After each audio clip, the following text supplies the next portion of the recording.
Between a star and a planet, there's a huge difference in mass.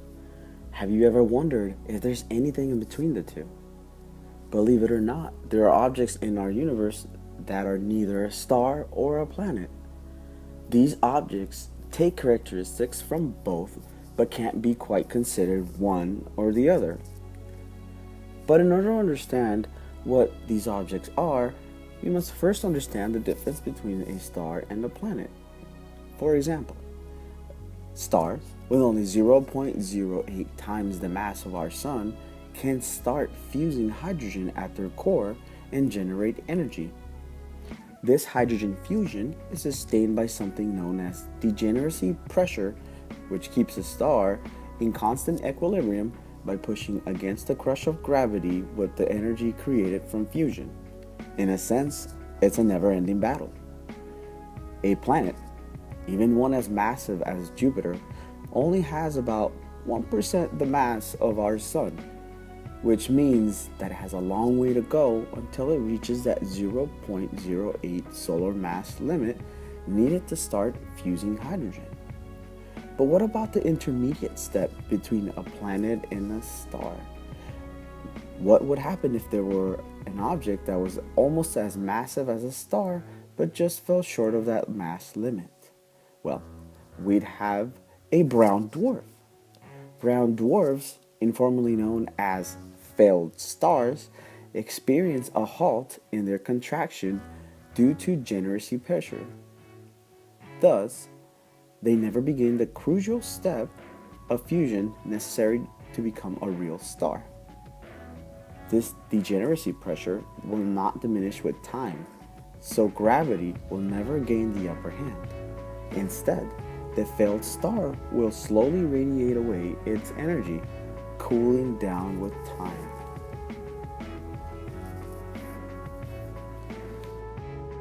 Until the mid-90s, brown dwarfs were merely theoretical and had never actually been observed by astronomers. Around the 70s, scientists first began constructing models for what these mysterious objects might look like. It was also around this time that American astronomer Jill Tarter famously dubbed these objects brown dwarfs. Scientists theorized that brown dwarfs would be very cool in temperature and therefore would emit little to no light in the visible light spectrum, but noticed that they emit tons of infrared radiation, and so the search was on for the first brown dwarf. In 1988, astronomers discovered an object that was even cooler than a star in the OBA FGKM spectrum. This object was given a new classification, the L spectrum. However, this was not the highly sought after brown dwarf. This new object, though very similar to a brown dwarf, was just massive enough to sustain fusion in its core and was therefore still considered a star.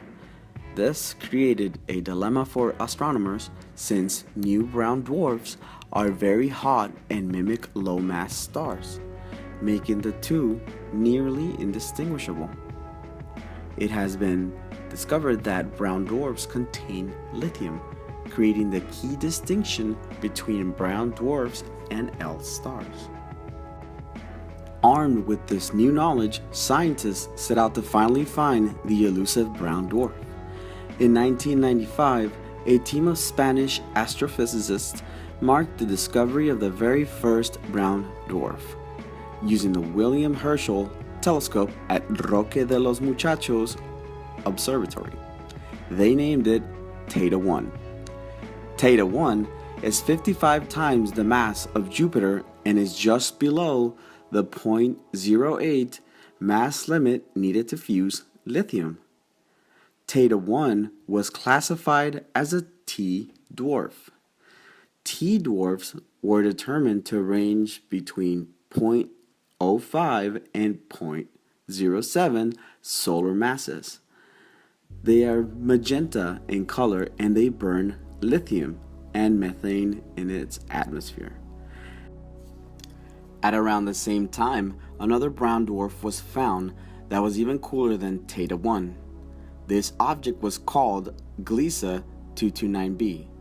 Due to their temperature being cooler than T-dwarfs, they did not burn methane.